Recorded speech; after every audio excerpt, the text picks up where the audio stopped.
At Ryu 1945 hours on December 20, 1941, flight leader R.T. Smith rolled his P-40B into a steep dive from 16,000 feet, watching airspeed build past 350 miles per hour as 10 Japanese Ki-27 fighters turned hard below him. The Japanese pilots saw him coming and tried to climb, but physics worked against them. The P-40 was diving at terminal velocity, carrying 8,000 pounds of American metal and one very determined pilot toward 6 fighters that had just made the mistake of getting slow. Smith had learned the tactics 2 months earlier from Claire Chennault, the former U.S. Army Air Corps captain who had recruited him and 99 other American pilots to defend China against Japan. Chennault's rules were absolute: never turn with a Zero or Ki-27. Never climb with them, never get slow. Use your dive speed, hit hard, get out fast. The P-40 was heavier, faster in a dive, and built like a tank. The Japanese fighters were lighter, more maneuverable, but fragile. Smith's gun sight settled on the lead Ki-27. 6 50 caliber machine guns were charged and ready. At 300 yards, Smith pressed the trigger. The P-40 shuddered as 36 pounds of bullets per second tore through the air. Tracers converged on the Ki-27.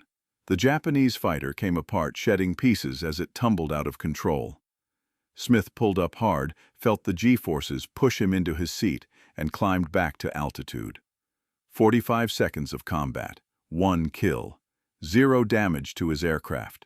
This was how the American volunteer group fought fast, slashing attacks from altitude, never turning with Japanese fighters, always maintaining speed and energy advantage. In the next 6 months, Smith and his fellow Flying Tigers would destroy 296 Japanese aircraft, confirmed with another 300 probably destroyed, while losing only 14 pilots in combat. The kill ratio was 20-1, the most successful fighter combat record of any American unit in World War II. And they did it in a fighter that most aviation experts in 1941 considered obsolete. The Curtiss P-40 was slower than the Spitfire, less maneuverable than the Zero, and less heavily armed than the FW-190. But in the hands of pilots who understood its strengths and avoided its weaknesses, the P-40 became the fighter that stopped the Japanese advance in China and proved that tactics matter more than performance numbers. The story of the P-40 began with frustration, compromise, and the reality that America in 1937 was unprepared for modern air warfare. The United States Army Air Corps wanted a high-performance fighter but lacked the budget, technology, and industrial capacity to build one. European air forces were flying Spitfires, Bf-109s, and other aircraft with supercharged engines, high speeds, and heavy armament. American fighters were generations behind. Curtiss Aircraft Company in Buffalo, New York, had been building military aircraft since World War I. Their P-36 Hawk, which entered service in 1938, was America's first all-metal monoplane fighter. Powered by a 1.050 horsepower Pratt & Whitney R-1830 radial engine, the P-36 could reach 313 miles per hour, respectable but not exceptional by European standards. Curtiss Chief Engineer Donovan Berlin proposed improving the P-36 by replacing the radial engine with the new Allison V1710 liquid-cooled inline engine. The Allison produced 140 horsepower at takeoff, similar to the Pratt & Whitney, but its streamlined installation would reduce drag and increase speed. The modification required redesigning the forward fuselage to accommodate the inline engine's length and installing a radiator under the fuselage. The prototype, XP-40, first flew on October 14, 1938. Test pilot Edward Elliott reported that the aircraft handled well and was significantly faster than the P-36. Maximum speed reached 366 miles per hour at 15,000 feet, a 50-mile-per-hour improvement. The Army Air Corps was impressed and ordered 524 P-40s in April 1939, the largest peacetime order for fighter aircraft in American history. But the P-40 had a critical weakness that would define its entire service life. The Allison V1710 engine lacked an effective high-altitude supercharger. Above 15,000 feet, the engine lost power rapidly. At 20,000 feet, the P-40 was sluggish and underpowered. European fighters with 2-stage superchargers maintained full power to 25,000 feet or higher. The P-40 was condemned to fight at medium and low altitudes where its engine could compete. The production P-40 entered service in June 1940. The aircraft was 31 feet 9 inches long with a 37-foot 4-inch wingspan. Empty weight was 5,812 pounds. Maximum loaded weight was 8,058 pounds. The Allison V1710-33 engine produced 40 horsepower at takeoff, driving a 3-blade Curtiss electric constant-speed propeller. Armament in early P-40B and P-40C models consisted of 2.50 caliber machine guns in the nose firing through the propeller arc and 4 30 caliber machine guns in the wings.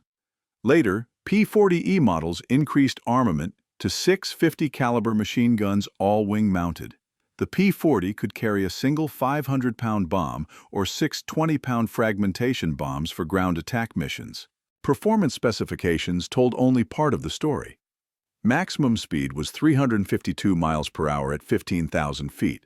Service ceiling was 32,400 feet, but the aircraft was nearly helpless above 20,000 feet due to engine power limitations.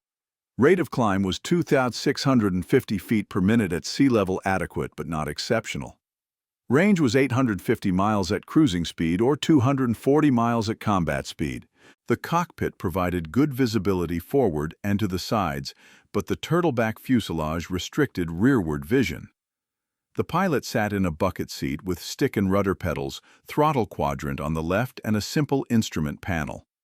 The gun sight was a basic ring and bead type, and early models later upgraded to a reflector sight.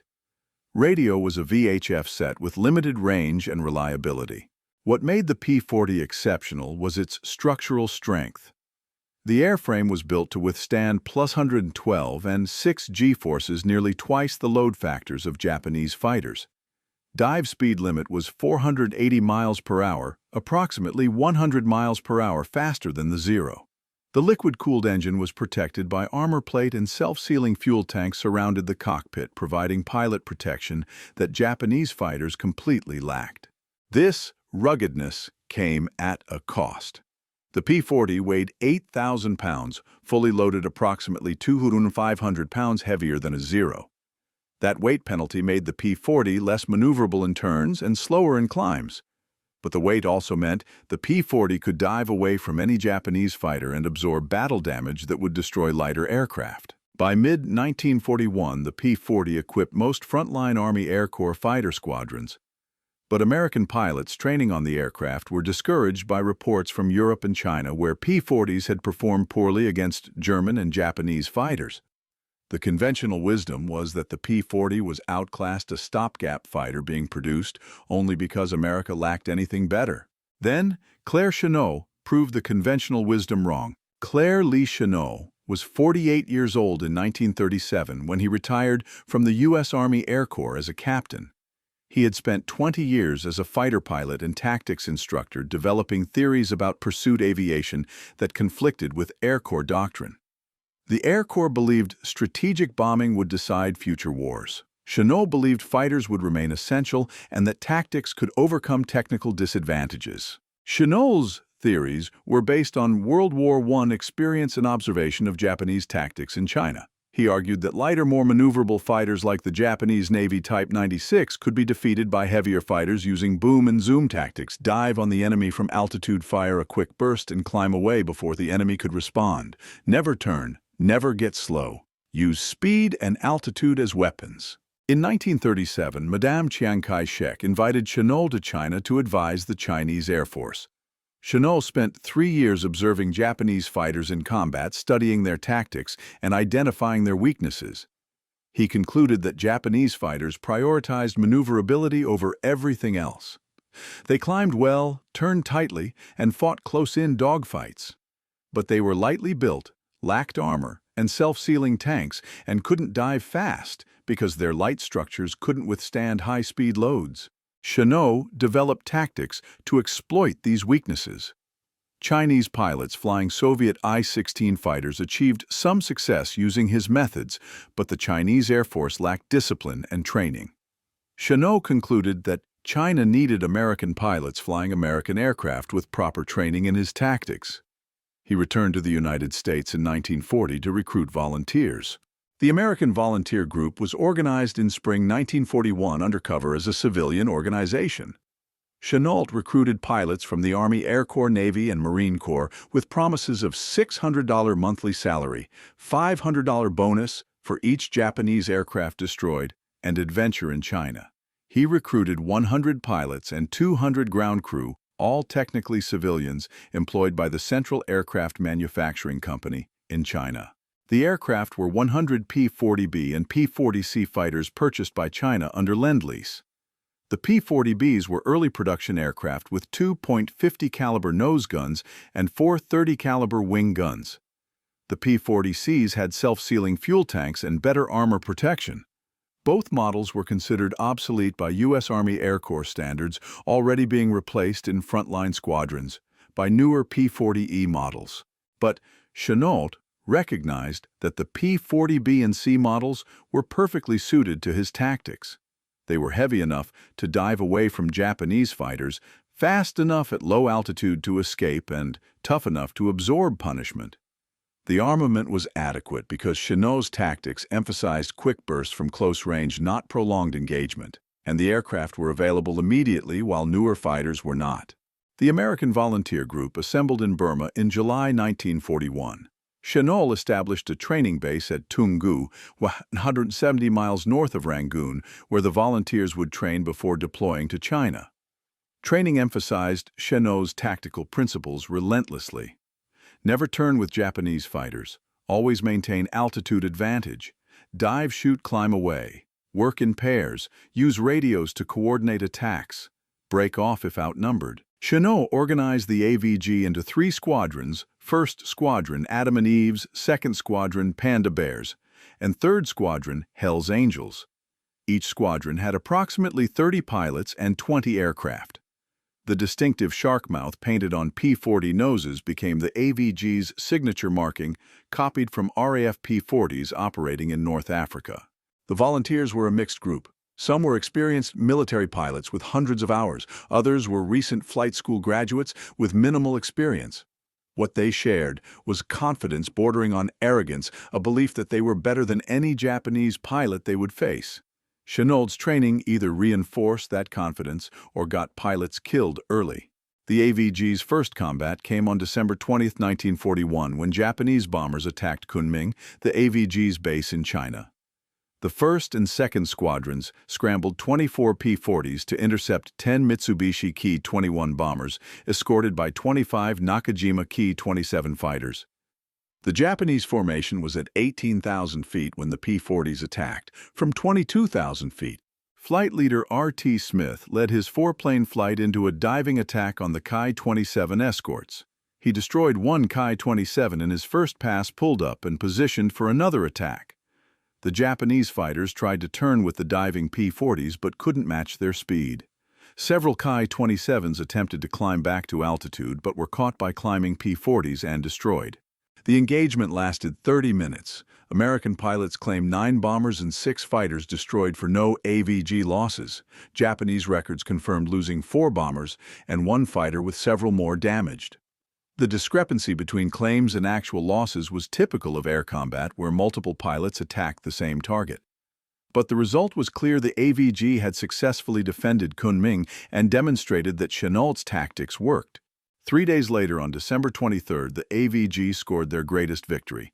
Japanese forces attacked Rangoon with 54 bombers escorted by 25 fighters. Chennault had positioned the 3rd Squadron at Mingaladan Airfield outside Rangoon specifically to defend against such attacks. 18 P-40s scrambled when radar detected the approaching raid. Squadron leader Arvid Olsen led the P-40s to 23,000 feet and positioned his flights between the sun and the approaching formation. The Japanese bombers were at 20,000 feet with fighters at 22,000 feet. Olsen ordered the attack. 6 P-40s dove on the fighters while 12 attacked the bombers. The result was catastrophic for the Japanese. The fighters were caught by surprise and scattered. Several were destroyed in the initial pass.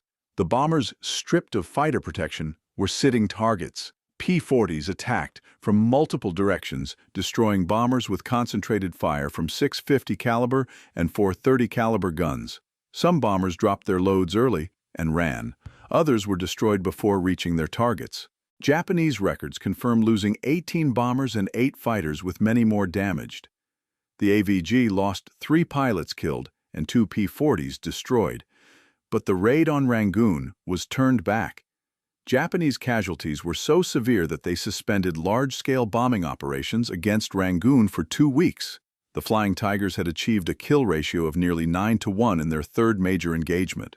These early victories established patterns that would continue throughout the AVG's 7-month combat career. Japanese forces consistently underestimated the P-40 and the pilots flying them. Japanese fighters tried to turn, with the P-40s playing to the American strengths. Japanese formations maintained rigid discipline that made them predictable, and Japanese losses accumulated at rates Japan could not sustain. From December 1941 through July 1942, the Flying Tigers fought a defensive campaign across Burma and China. They defended the Burma Road, the last supply route into China. They escorted bombers attacking Japanese positions. They conducted ground attack missions against Japanese airfields and troops, and they maintained constant air superiority over areas where they operated despite being outnumbered, sometimes 10-to-1. The kill ratio was extraordinary.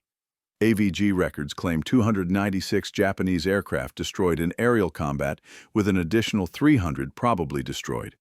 Japanese records confirm approximately 115 aircraft lost to AVG action, with many more damaged beyond repair. Even using the conservative Japanese figures, the AVG achieved better than 8-to-1 kill ratio. Using AVG claims, the ratio was 20-to-1. AVG losses were 14 pilots killed in combat, 2 killed in accidents, 3 captured. Approximately 30 P-40s were lost in combat or accidents. Several more were damaged beyond field repair capability. By any measure, the Flying Tigers were the most successful American fighter unit of World War II relative to their size and time in combat. How did they achieve such results? The answer lies in 3 factors: Chennault's tactics, pilot quality, and the P-40's characteristics. Chennault's tactics exploited every advantage the P-40 had while avoiding situations where Japanese fighters held advantages. The fundamental principle was energy management: maintain altitude and speed at all costs. Attack only when holding energy advantage. Never trade energy for position. If the attack doesn't work, break off immediately and regain altitude. This principle violated conventional fighter tactics that emphasize maneuvering for position. Traditional dogfighting required turning tight, climbing aggressively, and accepting speed loss to gain position advantage. Chennault's tactics rejected all of that. Speed and altitude were never traded away. If you couldn't make an attack while maintaining energy advantage, you didn't attack. The second principle was mutual support. P-40s always flew in pairs or 4-ship flights. When one pilot attacked, his wingman covered. If Japanese fighters pursued the attacking aircraft, the wingman would attack them. This simple tactic prevented Japanese fighters from getting on a P-40's tail, the one position where Japanese maneuverability advantage could be decisive. The third principle was fire discipline. Chennault taught pilots to hold fire until close range 200 yards or less, where concentrated fire from multiple guns would destroy an aircraft with a single burst. Long-range shooting wasted ammunition and gave targets time to evade. Close-range shooting required nerve because closing to 200 yards meant accepting collision risk, but it worked. Pilot quality also mattered. The AVG pilots were volunteers who had chosen to come to China for adventure and money. They were aggressive, confident, and willing to take risks. Many had combat experience from European or Chinese service. Those who lacked experience learned quickly because poor performers died quickly. The survivors developed into exceptional combat pilots. Names like Greg Boyington, Robert Neal, Charles Older, and David Lee Hill became legendary. These men flew 50 to 100 combat missions, destroyed dozens of Japanese aircraft, and survived circumstances that killed lesser pilots. They were not necessarily more skilled when they started, but they learned faster and adapted better than pilots who didn't survive. Finally, the P-40's characteristics matched the mission requirements. The aircraft's heavy weight and strong structure allowed sustained high-speed flight at low altitude where Japanese fighters were uncomfortable. The liquid-cooled engine ran reliably in tropical heat that caused Japanese radial engines to overheat. The armor and self-sealing tanks absorbed battle damage that would have been fatal in unprotected Japanese fighters. But the P-40 was not invincible. Pilots who violated Chennault's rules died. Several AVG pilots were killed turning with Japanese fighters getting slow or losing altitude advantage. The P-40 could not outturn a Zero or Ki-27, it could not outclimb them. Any pilot who tried was killed. The aircraft worked only when flown according to its strengths. Japanese pilots learned to respect the P-40. Intelligence reports from captured Japanese documents reveal that by mid-1942, Japanese fighter pilots were instructed to avoid combat with P-40s unless holding significant altitude or numerical advantage. The Japanese recognized that the AVG tactics neutralized their maneuverability advantage and that engaging P-40s on equal terms usually resulted in Japanese losses. The AVG disbanded on July 4, 1942, when its contract with the Chinese government expired. Most pilots returned to the United States, some transferred to the U.S. Army Air Forces and continued fighting in China with the 23rd Fighter Group, which absorbed the AVG's personnel and aircraft. Chennault was recalled to active duty as a brigadier general and commanded the 14th Air Force in China for the rest of the war. The P-40 continued serving throughout World War II in every theater. In North Africa, P-40s equipped RAF Desert Air Force squadrons and U.S. Army Air Forces units fighting from 1941 through 1943. In the Mediterranean, P-40s supported operations in Sicily and Italy.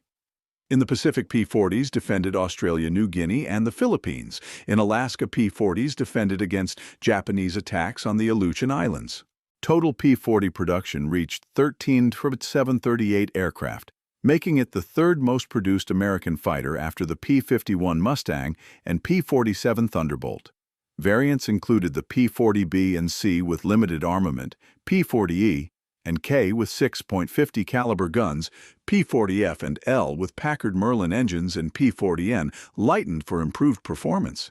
Each variant addressed specific deficiencies while maintaining the basic characteristics that made the P-40 effective. By 1943, the P-40 was clearly obsolete compared to newer fighters. The P-51 Mustang had better performance at all altitudes, the P-47 Thunderbolt had superior high-altitude capability and heavier armament.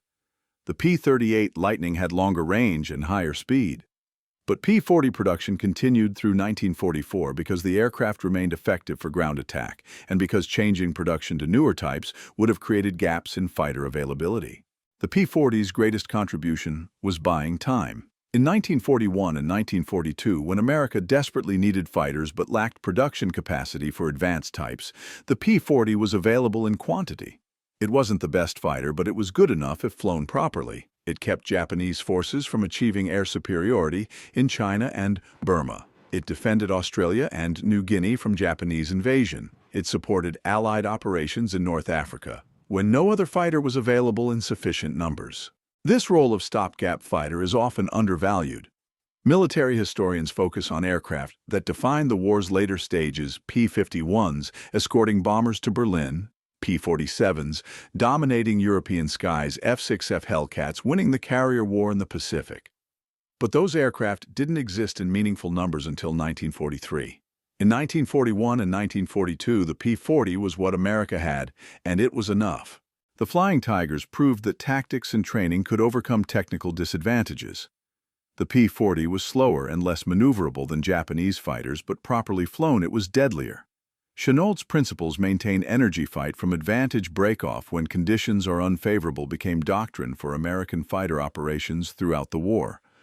Every fighter pilot trained after 1942 learned tactics developed by Chennault and proven by the Flying Tigers. Modern fighter combat still follows these principles. Energy management, mutual support, fire discipline, fighting from advantage all remain fundamental to air combat. The technology has changed dramatically, but the tactical principles proven in P-40s over China in 1942 are still taught at fighter weapons schools today. That is the P-40's legacy. Not that it was the best fighter of World War II, it wasn't, but that it proved tactics matter more than technical specifications. That pilots who understood their aircraft's strengths and weaknesses could defeat enemies flying supposedly superior fighters. That aggression, discipline, and tactical intelligence are more important than speed, maneuverability, or armament. On that morning of December 20, 1941, when R.T. Smith dove his P-40 onto Japanese fighters and destroyed one in a single pass, he was proving principles that would guide American fighter operations for the rest of the war. Don't turn with the more maneuverable fighters. Use your advantages. Hit hard and get out. Fight smart, not fair. The Japanese pilots he fought that morning had been taught that maneuverability was supreme, that turning ability decided air combat, that the Zero's design made it invincible. They learned otherwise. The P-40 that screamed past them at 400 miles per hour, guns blazing, then climbed back to altitude before they could respond, was demonstrating a different kind of air combat. Faster, more violent, more deadly. That was the P-40. Not the fastest fighter, not the most maneuverable, not the most advanced, but in the right hands with the right tactics flown by pilots who understood what they were doing, it was good enough. And in 1941, when America needed fighters desperately, when Japanese forces seemed unstoppable, when China's survival depended on a handful of American volunteers flying obsolete aircraft, good enough was exactly what was needed. The shark-mouthed P-40s of the Flying Tigers became symbols of American determination, technical ingenuity, and tactical brilliance. They proved that the Japanese were not invincible, that American pilots could fight and win, that inferior equipment didn't mean inevitable defeat. They bought time for America to build the fighters, bombers, and carriers that would eventually defeat Japan. That is why the P-40 matters. Not because it was the weapon that won the war, but because it was the weapon that kept America in the war during those desperate early months when defeat seemed possible. It was the fighter that stopped the Japanese when stopping them mattered most. It was the aircraft that proved tactics could trump technology, that courage and skill could overcome numerical disadvantage, that fighting smart was better than fighting fair. The P-40 Warhawk served honorably in every theater of World War II, flown by pilots from a dozen nations, destroying thousands of enemy aircraft, supporting countless ground operations, and proving itself reliable, rugged, and effective. But its greatest achievement came in 7 months over China and Burma, when 100 American volunteers flying P-40s against overwhelming odds demonstrated that tactics training and determination could defeat any enemy. That achievement alone justifies the P-40's place in aviation history. That achievement is why the Flying Tigers and their shark-mouthed fighters are remembered 80 years later. That achievement is the measure of the aircraft and the men who flew it.